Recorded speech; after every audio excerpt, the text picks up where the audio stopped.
नमस्कृत्य नरं चैव नरोत्तमं देवीं सरस्वतीं व्यासं ततो जयमुदीरयेत्।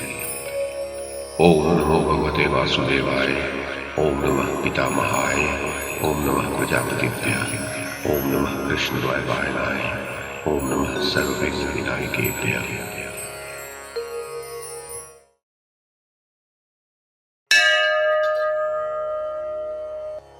जनमेजय ने पूछा, मुनिवर, सूर्यदेव ने जो गुह्य बात कर्ण को नहीं बताई वो क्या थी, तथा कर्ण के पास जो कवच और कुंडल थे वे कैसे थे और उसे कहां से प्राप्त हुए थे? तपोधन, ये सब बातें मैं सुनना चाहता हूं, कृपया वर्णन कीजिए। वैशंपायन जी बोले, राजन, मैं तुम्हें वह सूर्य देव की गुह्य बात बताता हूं और ये भी सुनाता हूं कि वे कवच और कुंडल कैसे थे। पुरानी बात है, एक बार राजा कुंती भोज के पास एक महान तेजस्वी ब्राह्मण आया। उसका शरीर बहुत ऊंचा था तथा मूछ दाढ़ी और सिर के बाल बढ़े हुए थे। वह बड़ा ही दर्शनीय और भव्य मूर्ति था तथा हाथ में दंड लिए हुए था। उसका शरीर तेज से दमक रहा था और मधु के समान पिंगल वर्ण था। वाणी मधुर थी तथा तप और स्वाध्याय ही उसके आभूषण थे।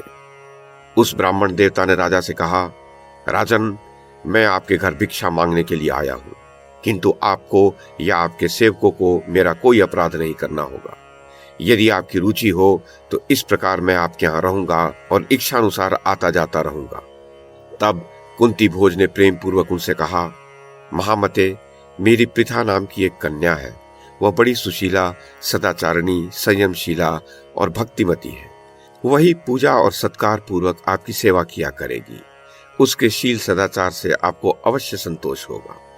ऐसा कहकर राजा ने विधिवत ब्राह्मण देवता का सत्कार किया और विशाल नैना पृथा के पास जाकर कहा, पुत्री, ये महाभाग ब्राह्मण देवता हमारे यहाँ ठहरना चाहते हैं और मैंने तुझ पर पूरा भरोसा रखकर इनकी बात स्वीकार कर ली है।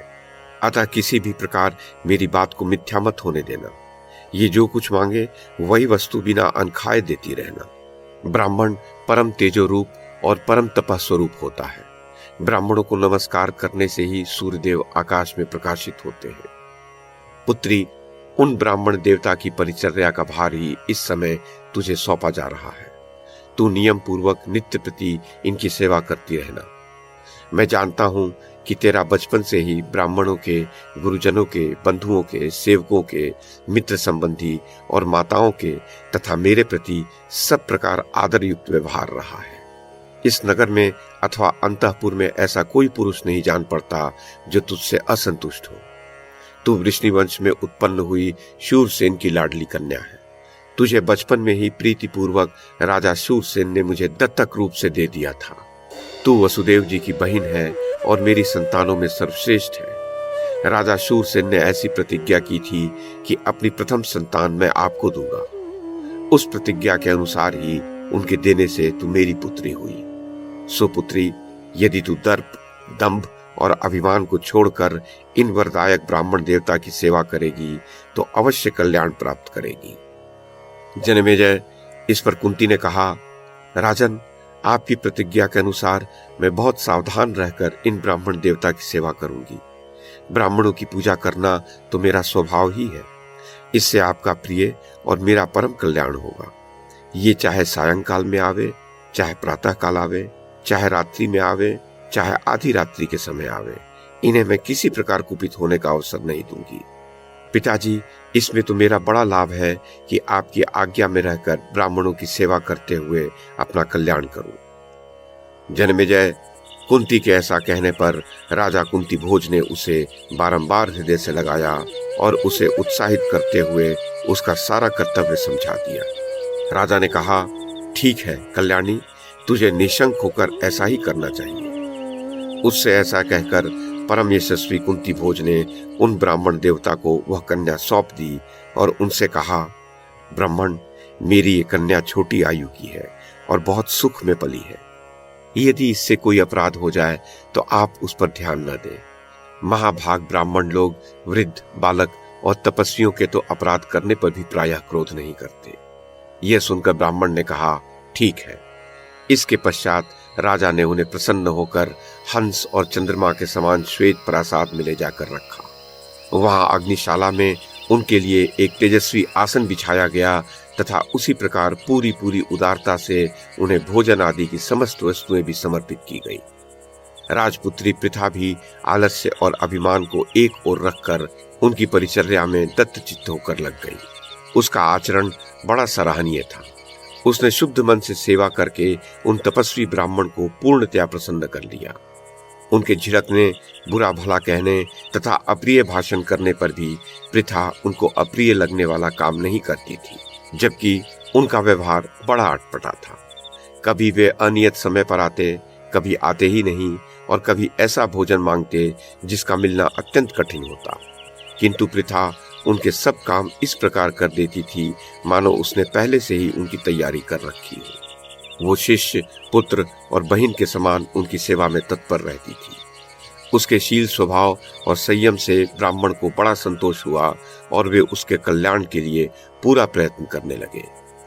राजन, कुंती भोज सायंकाल और प्रातःकाल दोनों समय पृथा से पूछा करते थे कि पुत्री, ब्राह्मण देवता तुम्हारी सेवा से प्रसन्न तो है ना?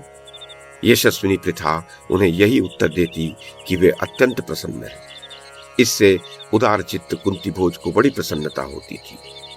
इस प्रकार 1 वर्ष पूरा हो जाने पर भी जब उन विप्रवर को पृथा का कोई दोष दिखाई नहीं दिया तो वे बड़े प्रसन्न हुए और उससे बोले, कल्याणी, तेरी सेवा से मैं बहुत प्रसन्न हूं।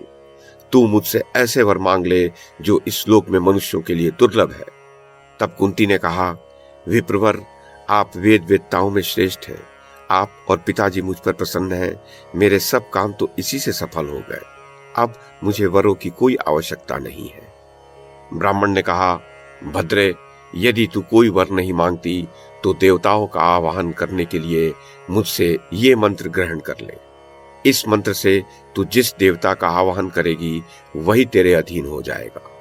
उसकी इच्छा हो अथवा न हो, इस मंत्र के प्रभाव से वह शांत होकर सेवक के समान तेरे आगे विनीत हो जाएगा। ब्राह्मण देवता के ऐसा कहने पर अनिंदिता पृथा शाप के भय से दूसरी बार उन्हें मना नहीं कर सकी। तब उन्होंने उसे अथर्ववेद शिरोभाग में आए हुए मंत्रों का उपदेश किया। पृथा को मंत्र दान करके उन्होंने कुंती भोज से कहा, राजन, मैं तुम्हारे यहाँ बड़े सुख से रहा। तुम्हारी कन्या ने मुझे सब प्रकार संतुष्ट रखा। अब मैं जाऊंगा। जन्मेजय, ऐसा कहकर वे वहीं अंतर्धान हो गए।